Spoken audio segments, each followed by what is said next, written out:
hormatly müşterilerimiz, tüm sürpriz hizmetlere görüşümüz yağlı adrese gittik. Hazır birazdan mutlama için geleceğimize girmeli tayinip götürürüz. Miki tayar, elkacıran tayar. Anında hemmemizi dışlar yağla yakınlarımızı, söyleyenlerimizi mutlama.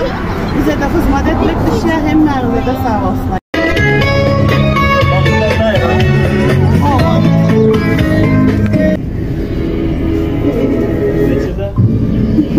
Образ твой гадает старя, серебро в висках спускает, и усталости не знает, верь в душу. Как люблю твой голос нежный, мама, их разлуки так меня не хватало, Бог храни тебя.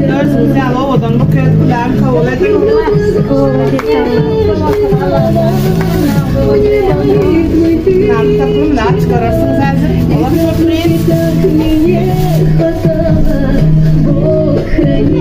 Kızlardan elinize koyup mesih etsin. Koyları yiyin. Hadi de partilerler. Açmayın ne yapalım.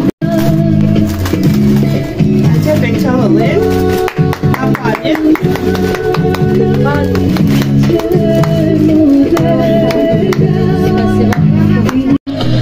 Люблю твои обманные руки, ты обнимешь прочь все муки, найти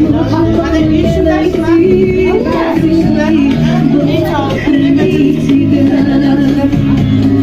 Как люблю твои обманные руки, ты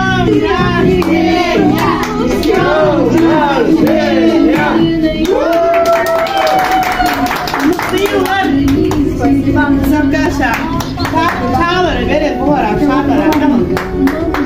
Anne sağ geldi. Hadi ya.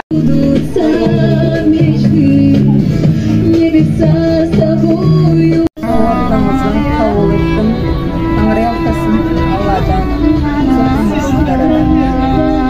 Спасибо, сюрпризimize. Bizim yeni oraya zektim sürpriz hizmetlerimizin adına şular ya güller ya lavudan. Süyücü tortlar yalam süyücü durmuşlarınız olsun.